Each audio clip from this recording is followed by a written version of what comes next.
views expressed on this program are those of the hosts, guests, and callers, and are not necessarily those of this station, its management, or other advertisers. You're listening to Transformation Talk Radio.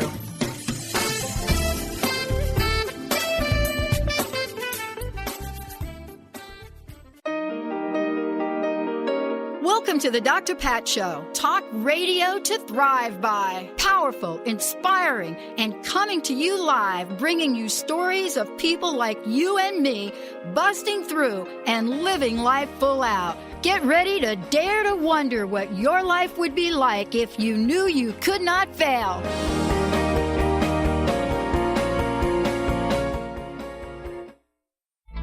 Amber Teal, founder of The Healthy Edge, is bringing you the hit show Healthy Edge Radio, living with power, passion, and purpose. Amber provides the support and tools necessary for you to finally release the weight and emotions that are hidden beneath the weight. Tune in each month on Transformation Talk Radio. For more information on how you can take the next step with Amber, visit getthehealthyedge.com.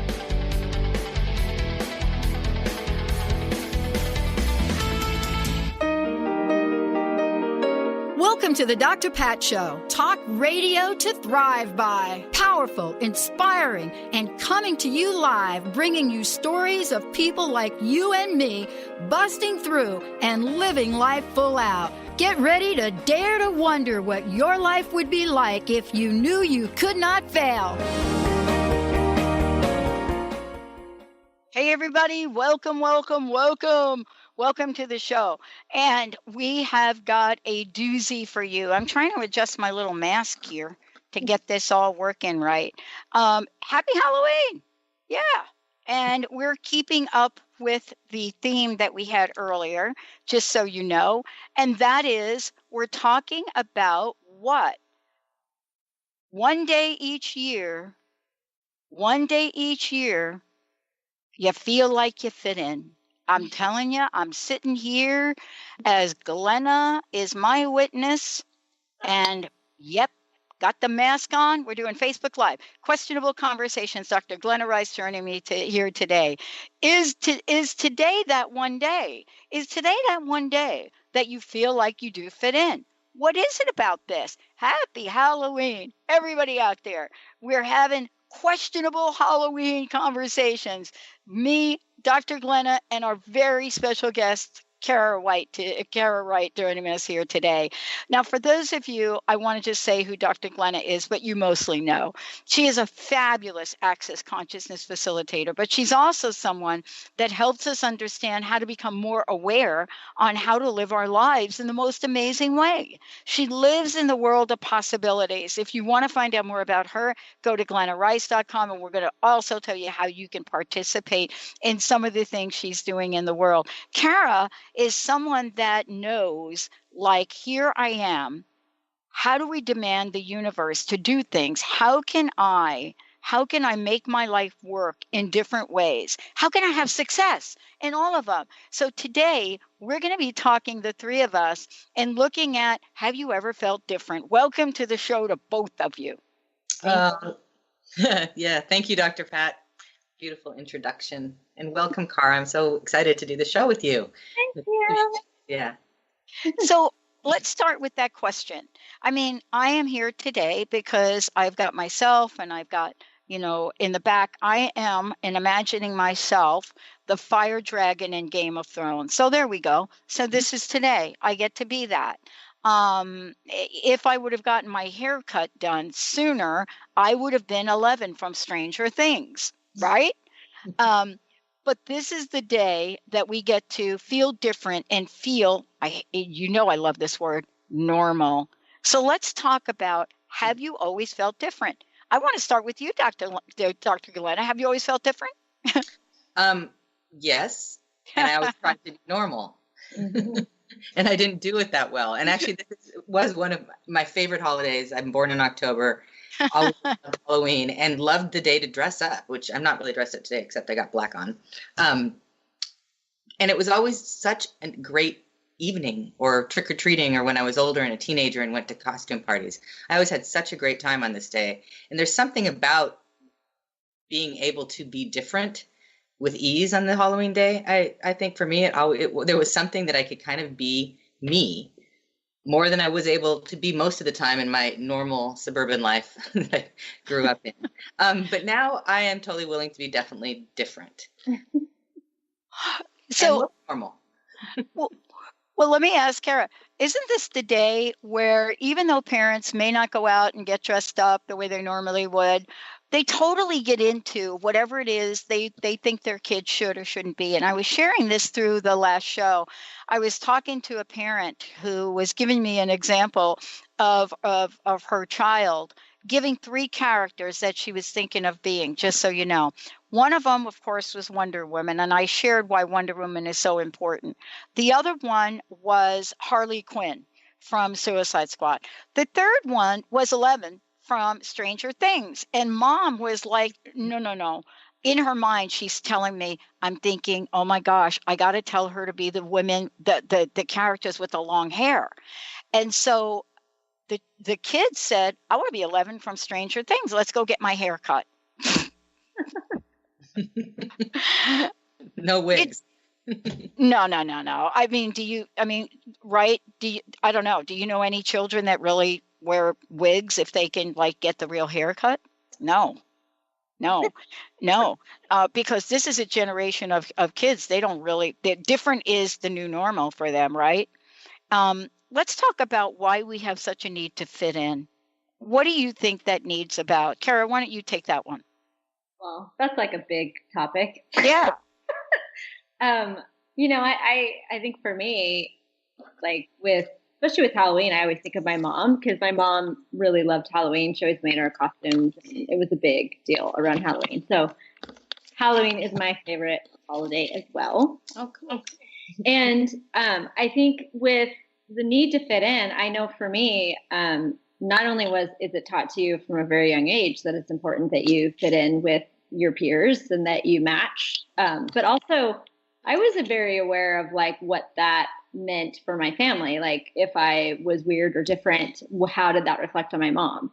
Or how did that reflect on my dad? Or more, it was mostly my mom, but I live in a small enough town that it was like, I even had a grandfather that was very well known in town. And literally, like, I had the awareness at a very young age that if I ended up being weird or different or bad or, had some sort of reputation or whatever, that it would actually reflect on my family. So I think for me, starting out being different or not being different and being what everybody else expected me to be was kind of a priority, for lack of a better way of saying it. So, and I was different in like the weird, awkward ways. Like, I don't think I realized, like Glenna said, I don't think I realized how different I was. I think I thought I was fitting in, but I think in reality, I don't think I was. I was incredibly shy, and I was the little weird kid that would go out by themselves during recess because it was super uncomfortable to be around people.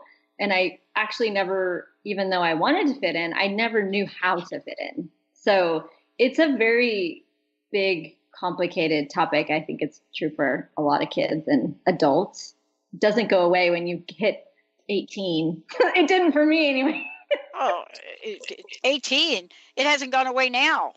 I mean, I'm just like sitting here in my little red mask and I'm thinking to myself, why is this the favorite holiday of the year for me? And, Glenna, not only is this an important question to explore, but you also have children. And so in the conversation of this, it's, did you ever fit in? And what do we do with children that maybe do want to shave their hair, right? Mm. I say let them. But one of the things you want to ask, if you shave your hair, what's that going to create tomorrow after Halloween when your hair's gone? And let them know what they're actually creating. Or in a year, or, I've let my daughter dye her hair bright pink when she was in, I think, 8th grade. I didn't say I totally let her. She chose it. I wasn't thrilled. And she had a fabulous, like 2 months or something with her bright pink hair school, and was she was able to look different and get accolades for it because people really, it was in enough to have colored hair. And it changed her to be able to choose to be outside the box of what you're supposed to do. And then she realized her beautiful blonde hair was actually quite pretty, and she grew it on her very own. So she went back to blondish red. What would you say, Cara?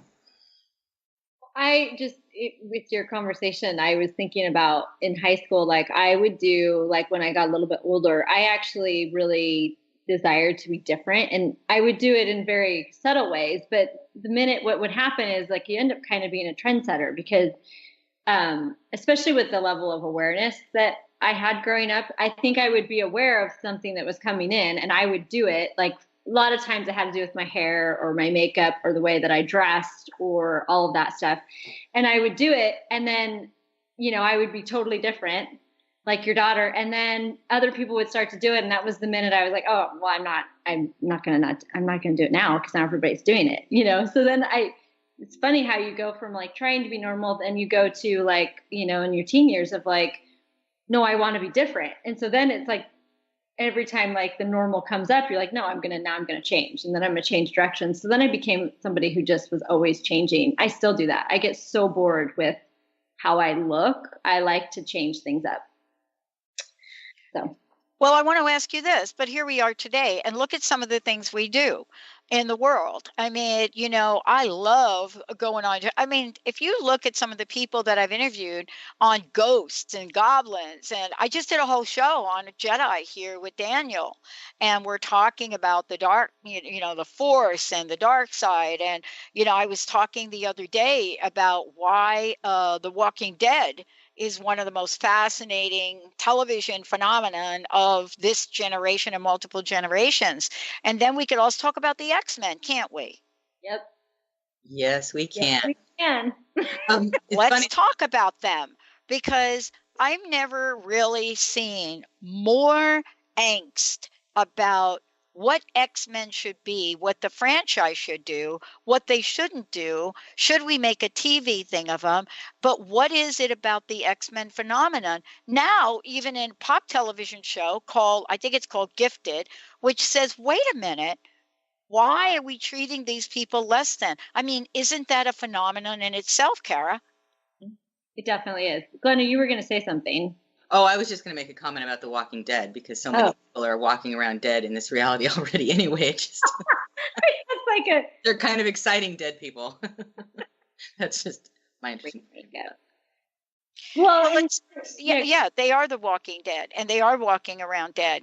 But the other side of that is this whole notion of even the Walking Dead have superhero powers. But isn't that the X-Men phenomenon now? It's like, wow, these people are different, but there's a level of humanity.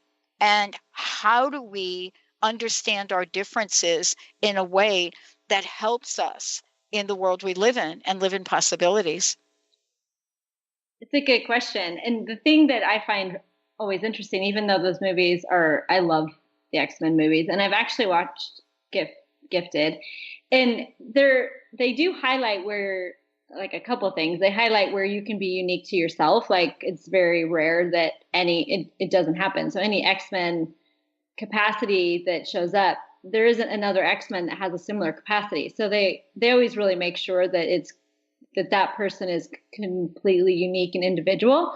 And so I think that's a really cool thing. And I think it speaks to people, like maybe not even unconscious, but like speaks to people without them cognitively knowing that it's speaking to them.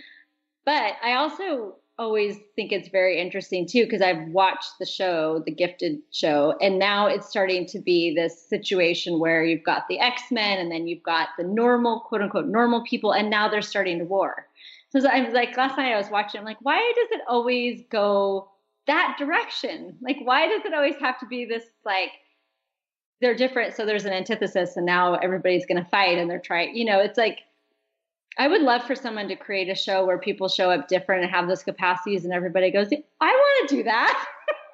Yes. How do I get that? You know what I mean? Like, where's that show?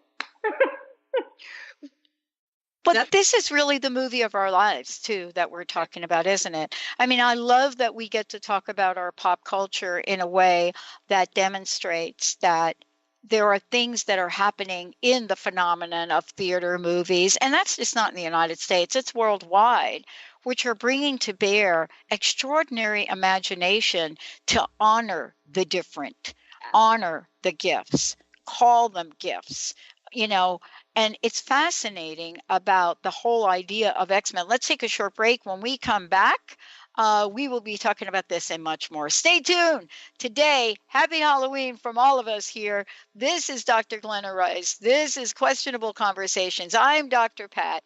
Kara Wright joining us here today. We will be right back.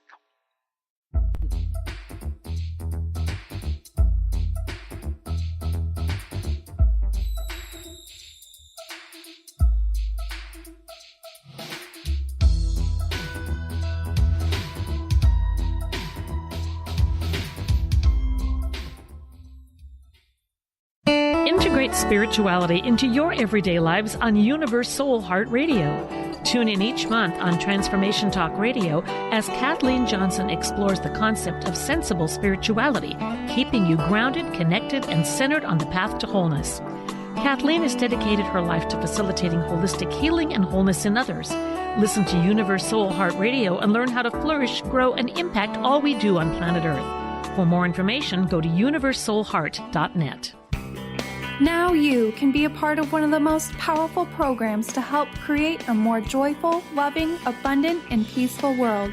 Every day at 12 noon in any time zone, join millions of other people around the world to spend a few minutes in joy, love, and gratitude. Brought to you by Robert Schoenfeld, host of the Art of Powerful Living Radio. Together, we can raise the vibration of the planet. For more information, visit globalmomentofjoy.com.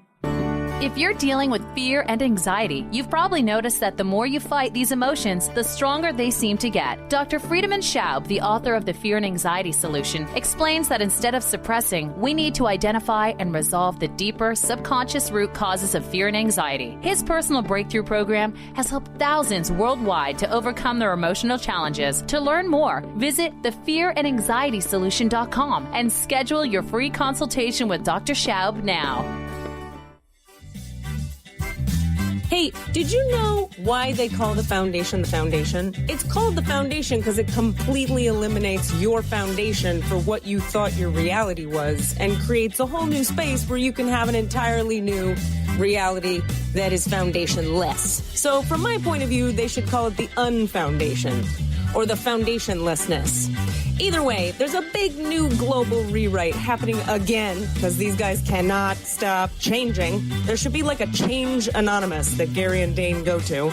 And it's happening April 28th to May 1st. You can find out about it at accessconsciousness.com/global foundation. It's happening in Paris. Go to Paris or do it online or find a pod near you. These are all the options you have. And what else is possible?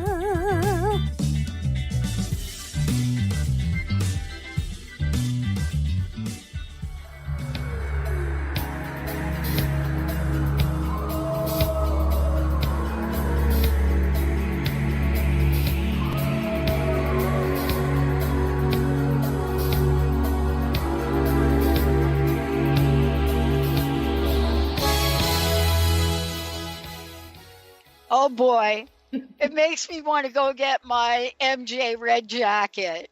I know. Ooh. Can't listen to that song and not want to move. Oh my gosh, totally, right? And now we've made an entire television phenomenon out of zombies, right? Thank you to Michael Jackson, really putting the thought in AMC's head.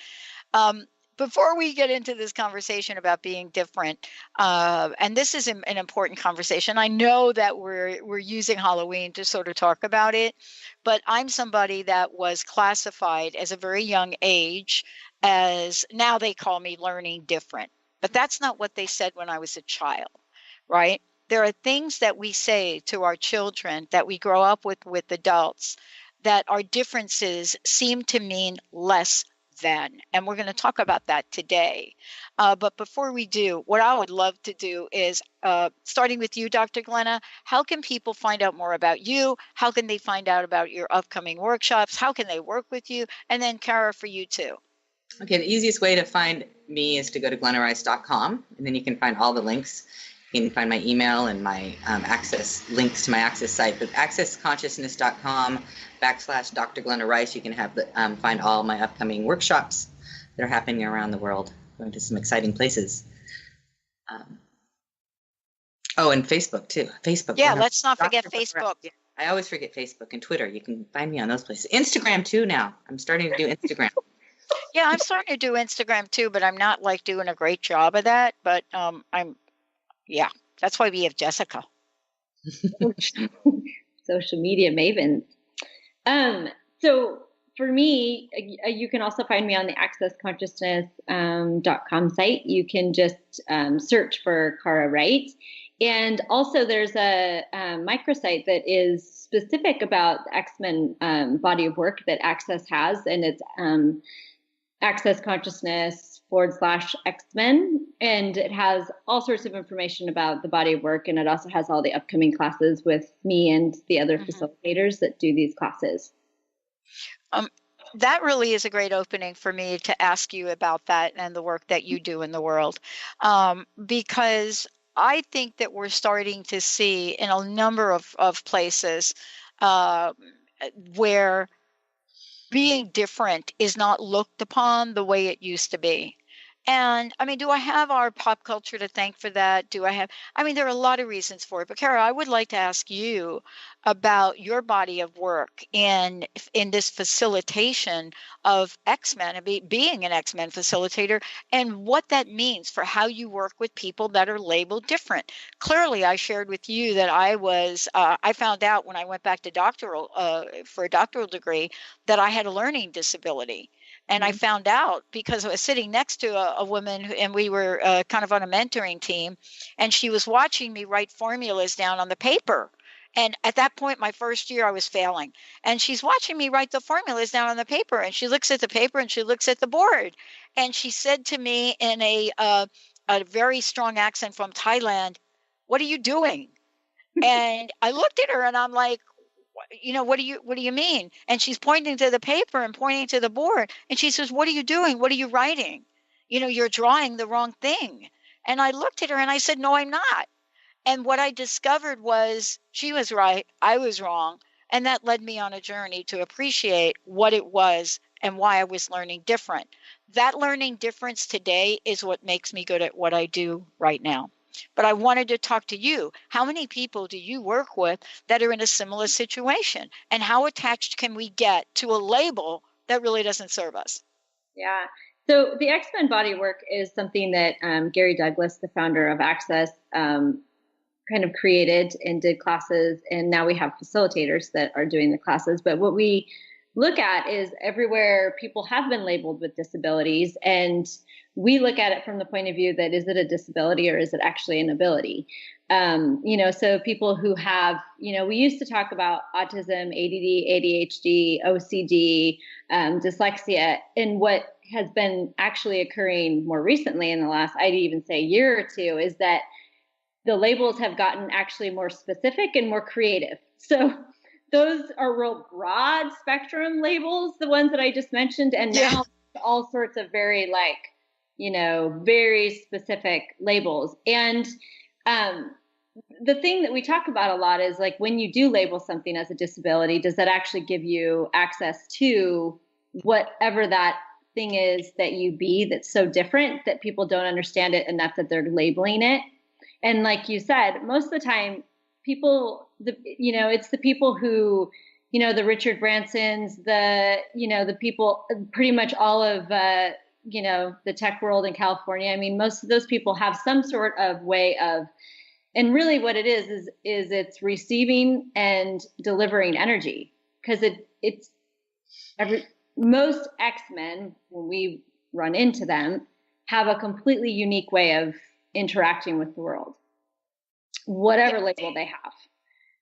And oftentimes it does make them very successful if they can access it from a space of it's an ability, it's not a disability. And I was the same growing up. I was never labeled, but I was always in the resource. I was in third grade, but I was in second grade math, and I was in fourth grade, but I was in, So I was always because I didn't actually learn the way that other people learn. And at the time, I don't think I really realized that. And what I ended up really excelling at is cheating off of people. And I got into all the advanced classes. And that was actually capacity, because one of the things that I have learned about myself with these access tools is that I have an ability to have this spherical awareness of many different things at one time. So it was very easy for me to cheat. I love that. Very well. My middle daughter, I'm going to just like say this on air. Okay. So she was diagnosed, labeled dyslexic. Severe enough they didn't know what it was. It was when she was first tested. They gave her the spelling words, and she couldn't write any of the words, but she'd draw beautiful, delicate pictures of whatever the word meant. And the psychologist was analyzing. This is amazing. She wants us to know she's not stupid, that she knows what these words are. She just can't put the letters together. And one of the things I was like, you're not that into school. It's not that fun for you. To make it easier, learn how to cheat well. Don't get caught. I remember saying that to her, shocking her mother to say, this is why I'm a questionable parent. I asked the question, what's going to create more? And she's now graduated. She's in art school, design school in Dublin. Yeah, she's 19 now. And she cheated beautifully. She's admitted to me. She didn't tell me as she was going through high school, but she said, yeah, that's kind of how I got through. And getting through high school got her into this wonderful art school where she is excelling and having, like, creating so much joy in what she loves to do. And some of the abilities she has with writing and stuff like that, it was somehow the dyslexia was twisted up with that. And Cara may be able to talk more about what that is from the access point of view. Let's talk about that, because, it's interesting that we're kind of talking about this, but let us not forget that one of the most prominent people in the world right now, one of the richest people in the world right now, if anybody watched the movie, The Social Network, that person, who I'm not going to mention on the show, but that person and how, quote, he discovered what he discovered, yeah, they kind of showed that as cheating. Yeah, they did. I know this story. What is cheating anyways? Like, if I can get the information however I can get it, how is that cheating? Just because I got it in a different way. And that is dyslexia. Like, it is basically it's a different way of receiving and delivering energy. Yeah. Because that's how, like, we like to think words are how we communicate. We like to think writing is how we communicate. And way before that actually comes into play, you are aware of an energy. So oftentimes, many of us are aware of, like, when somebody says they're happy, but they're not, but everything about them is that they're not happy. We all have that ability to perceive energy that way. And for some of us, it translates down into how we perceive a word. And words are not just letters, like, they have an energy to them too. And so dyslexia is so much more than just, I never knew I had dyslexia because I'm like, well, I don't flip letters around. And that's the only definition I had of it. But it is a bigger topic, and it is more to do with how you receive energy. Yeah. And communicate. And I think you're right, because I think one of the things that we do is we may have someone like me, my learning disability. Now it's not called that anymore. We don't even use the word disability anymore, but, I don't know what else to say. My thing, like Jessica would say, thing one. So thing one about the way I learn is when you two are speaking, I do not see your words. I see pictures of what you're saying. So I don't see the word. So Glenna, when you're talking about your daughter and you're explaining the process she went through, I see her in the classroom, and then I also see her selling art. So I don't see the word. I see the thing, right? And I have an intuitive sense or imagination of it. Now, I don't know what your daughter looks like, and I certainly don't know, what it's like to be, dyslexic, but I can see that. And so, but in the world of education, there is not a test that you can take that you'll do well on that is in the written language if you see words as pictures. It is not going to happen. You cannot sit down for 9 hours and take a GRE and and literally try to answer those questions. Yep. It just can't happen. I mean, like, right? You know, what's interesting, my daughter, you're talking about seeing pictures. She has an amazing ability to do that, and also put those pictures, Right. put the pictures into her pets' heads, Yes. and to do what she wants in the most Yes, exactly. amazing ways. And she actually changed her dyslexia around on her very own. Yeah. She started learning to read because of Pokemon games. Yep. So the video games, the little ones, I am so grateful for those, because she got sick of asking me and her brother what the words were.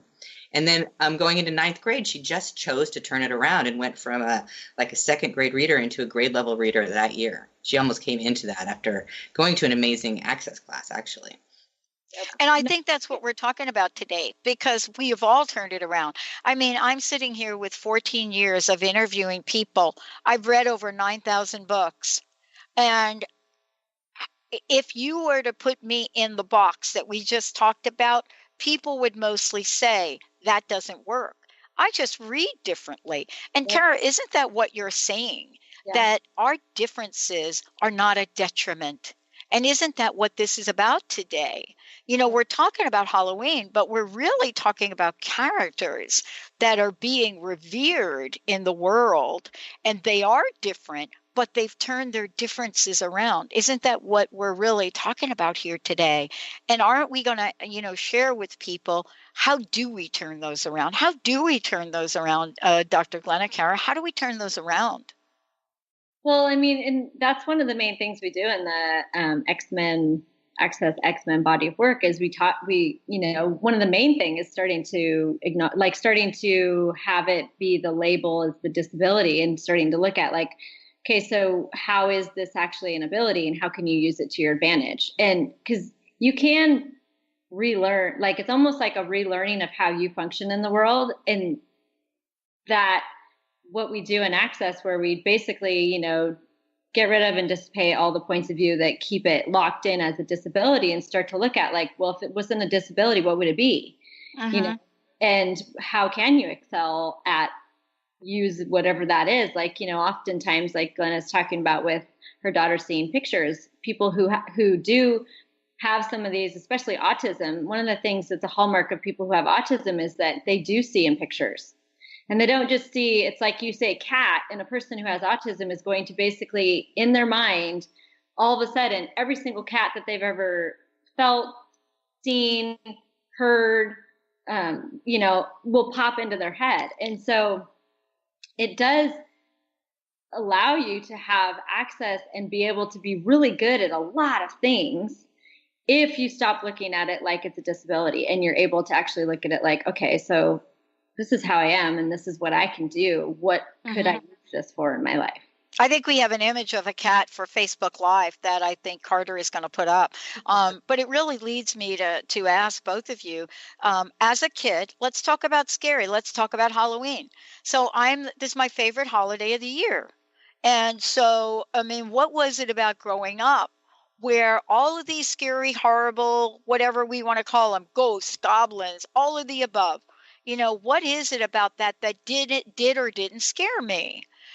What is it about these? What is it about the entities? And what is it that we do and is still being done where we look at these phenomena in the world and we make conscious decisions about what we see in them and how we see them in the world and in ourselves, right? I mean, aren't we looking at the world of possibilities now, and how we look at possibilities that we don't consider? What if ghosts weren't scary?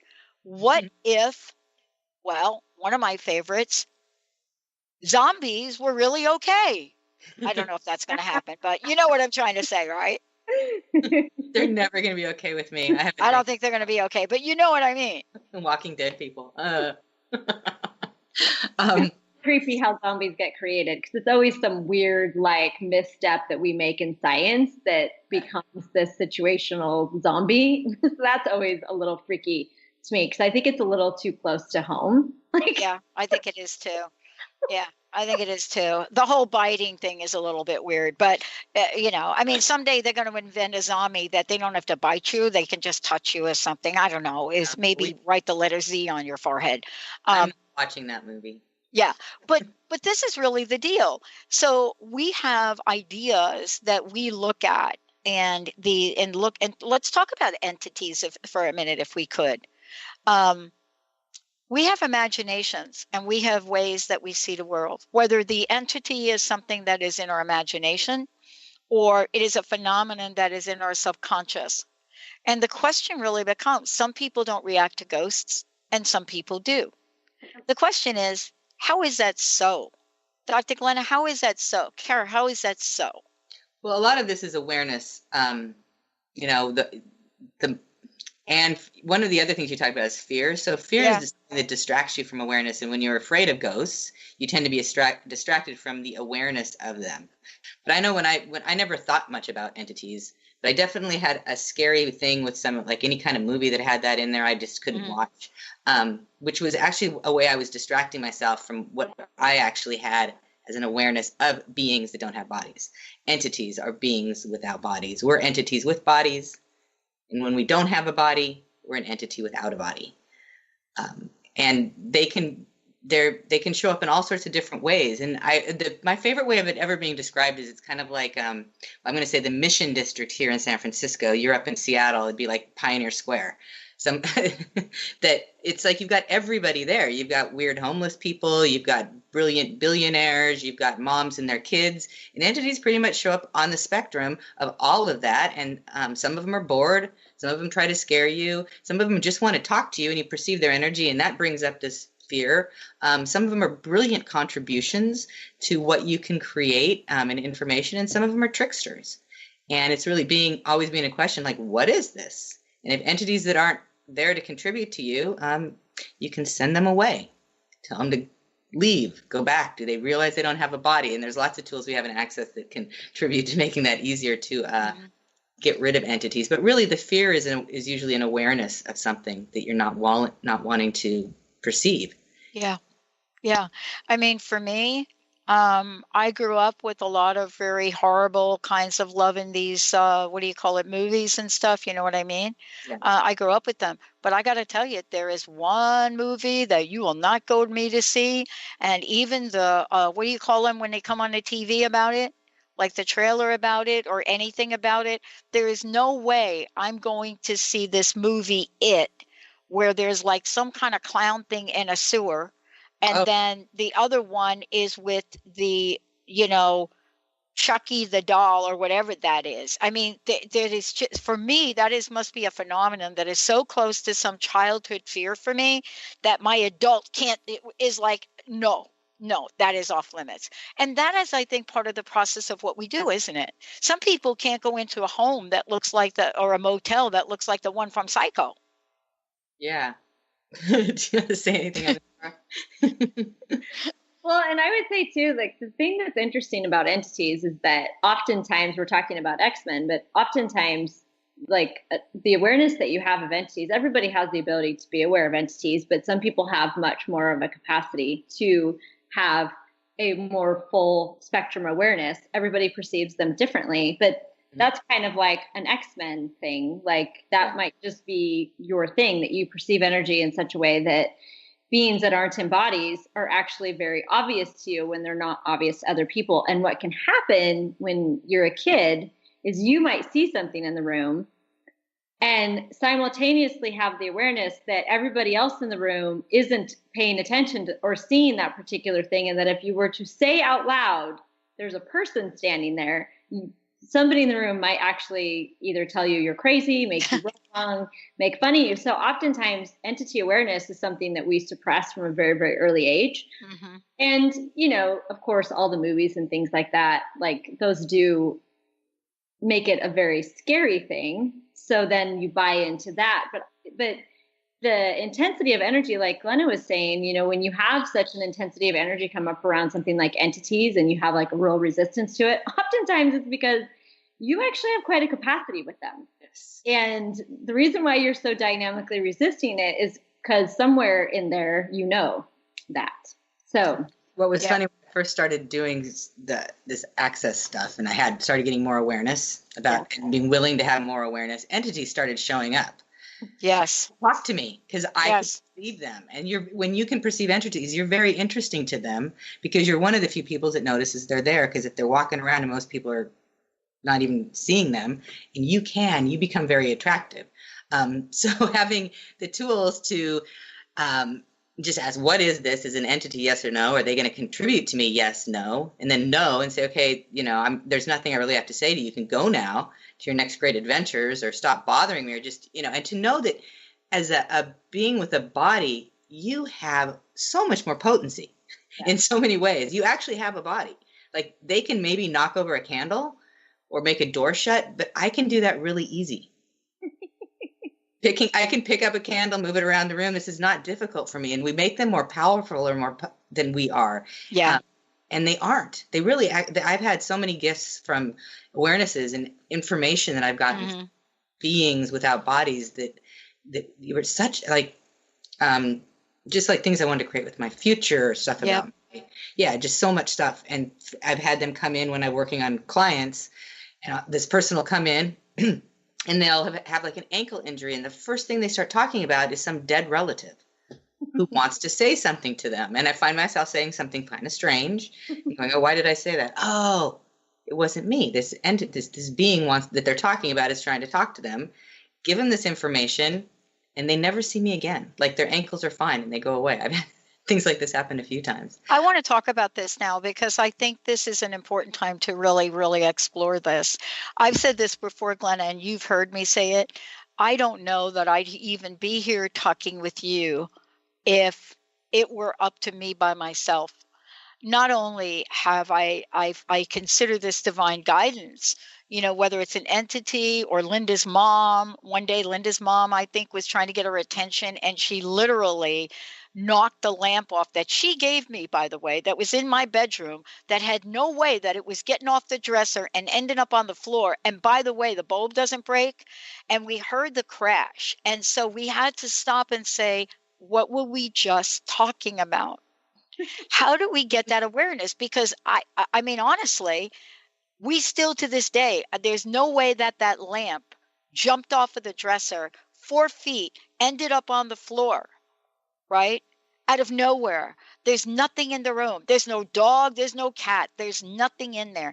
And so we now know to say, oopsie, Jones here. How do we optimize, and how do we get prepared when we are visited to try to give us some guidance?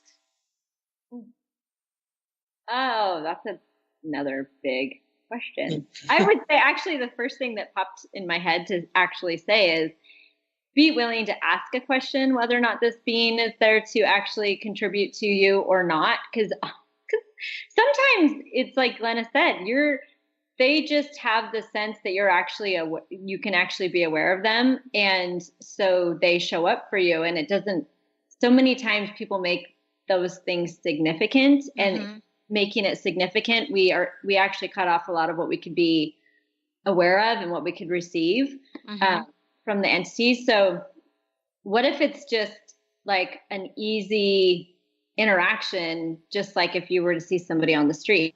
Yeah. And you literally are in the question of like, what's up? Because oftentimes too, you'll become aware of entities that actually aren't aware they aren't in a body anymore. Wow. Just the way we do the death process here, there's a lot of people who die not necessarily conscious because they are, in a lot of pain, and we do a lot of medications for those things. And so sometimes you're actually the gift to them, because you show up, you see them, and then you're like, hey, do you know you don't have a body anymore? Because they're just kind of lost in space in a lot of ways. And so it's both. Like, they can contribute to you, you can contribute to them, and you always want to be in the question of, are they actually here for me, is another thing. Because when you start to acknowledge your awareness of entities, they do start to show up a bit more. So you're like, okay, so cool. Are you here for me? Someone else? Something else? And then that's where it starts, that energetic communication starts. Yeah. And you can just ask them questions. Yeah. What's up? Mm-hmm. You want to know something? Do you have something for me? And then, do you know you don't have a body? I've cleared people's homes that had long-standing ghost problems by just saying, hey, you don't have a body? It's like, yes. They kind of look at themselves like, what? Oh, I don't have one. I know it seems so simple, but what if it actually is that easy? We make this so complicated and so secretive, and just because you can't see it doesn't mean it's not there and you're not perceiving it. We don't have to see everything with our eyes. Right. And know that you know. Yeah. I mean, if you get the hit that, oh my gosh, is that a ghost or an entity? You probably are aware of something. Right. You know, and if it's a relative, they usually are just kind of hanging out to say hi, tell you something. And then they can get that information isn't always easy for me to get. So I'll just ask them to say it in a way I can hear and give me a second. Sometimes I'll say like, back off, don't get so close.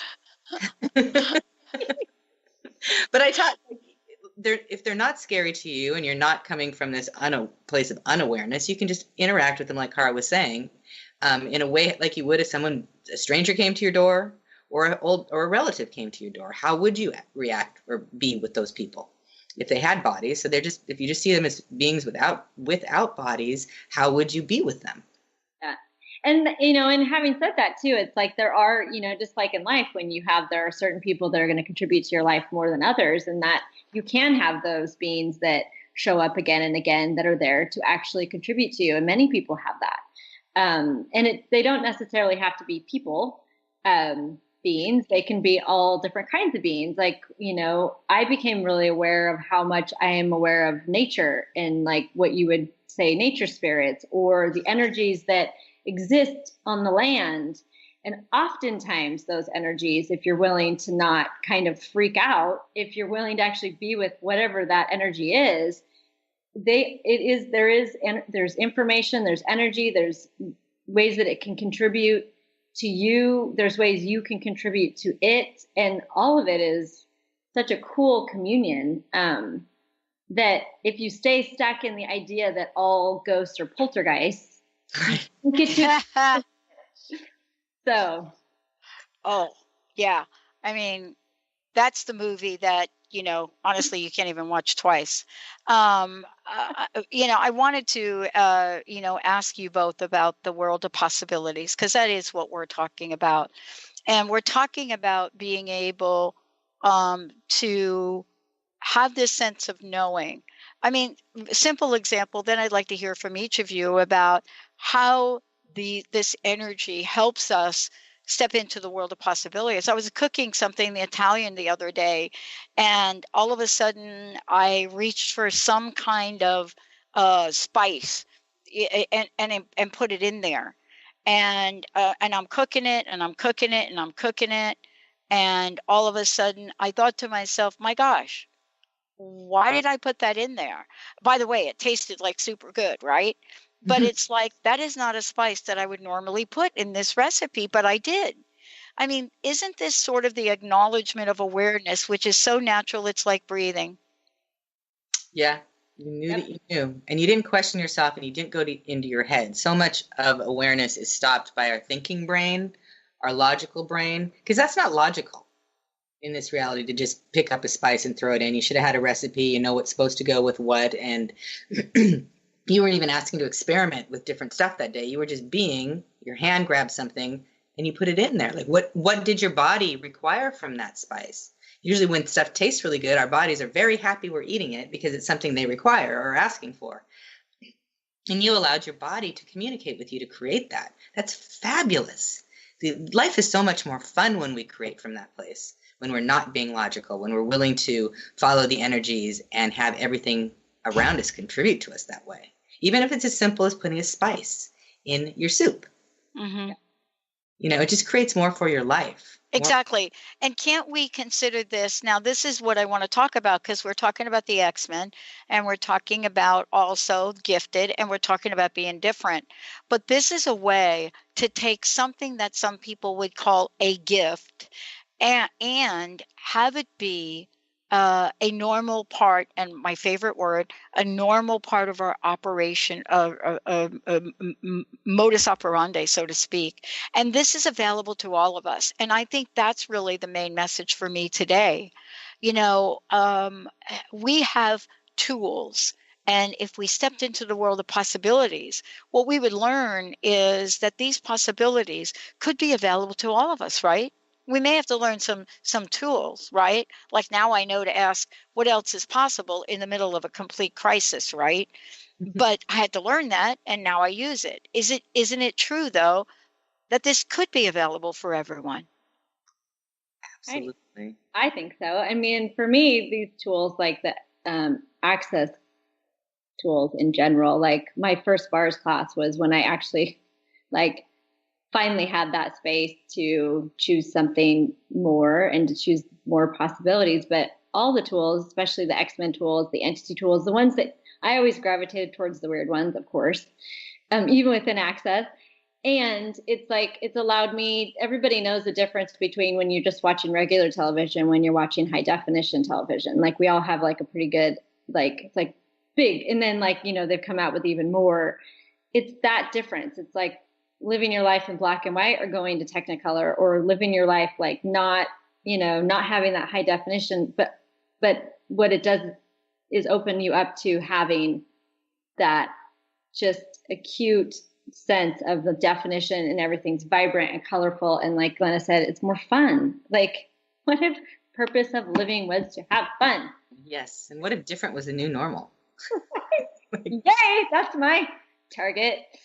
What to take. And today it is actually, because it's Halloween. Yes. It is Halloween. So what are you two going to be dressed up as? Oh, I think I'll probably do the whole standby. Like, I have this really cool witch hat that has all these feathers on it. I love it. Oh, okay. Oh, you're going to be a witch? Yeah. Mine's kind of the same thing. I have a witch hat. It was always my go-to when the kids went trick-or-treating. I don't have any more trick-or-treaters in my house, so that are going out. They're all way too old for that. They're going out to Halloween parties on their own, so I'll be home. Enjoying being home. I still have one niece that still loves it, so I still get a couple more years. I love it. I love going out on Halloween. Well, I do too. I mean, honestly, I would be not telling the truth if I was telling you that I didn't think about going to get the whole head shaved to be 11 from Stranger Things. I love the dragon.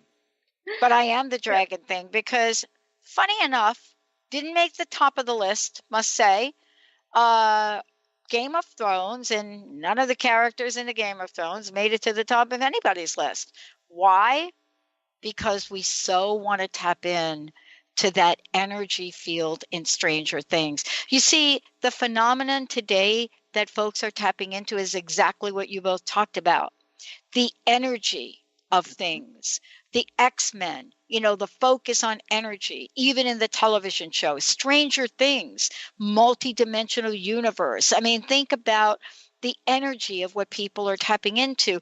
Wonder Woman, click those wrists together, boom, energy. See, this is the common thread in all of this, and in what you're talking about.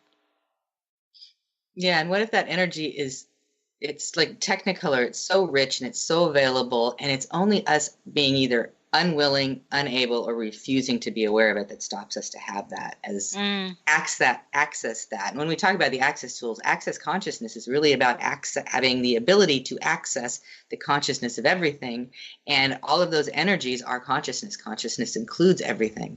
And the one thing we haven't really talked about is one of the ways to just a simple tool is to stop judging. Not, if you've got these X-Men capacities, they're not a wrongness, and not to judge them as something you don't want to have. Being different is something you don't want to judge. It's a capacity that's the greatness of you, and to have that greatness available. And judgment is always going to start killing you. Because if you can't ever see something, if you're judging something, you can't see anything but what matches your judgment. So if you can get out of judgment of all of your gifts, talents, and abilities that look strange and different and weird, may have capacities that show up you never imagined. Yeah. And this is what we're talking about. But I want to just say to both of you, you have ways to help people. First of all, let me thank you for today. And I don't want to run out of time before you have an opportunity again to let people know how they can find out more about you. And thank you for a great conversation. Glenna, why don't you go first? Oh, to find out me, glennarice.com, easiest way to find me. And you can find me on the Access Consciousness website. You can just search for Cara Wright with a W. I love it. And I'm Dr. Pat. And you can find out more about me at the Dr. Pat Show or Transformation Talk Radio. Thank you so much, Benny, for pushing all the right buttons. Thank you, Carter, for our Facebook Live interface. Thank you all for tuning us in and turning us on. And remember, guess what? You too are gifted. We'll see you next time.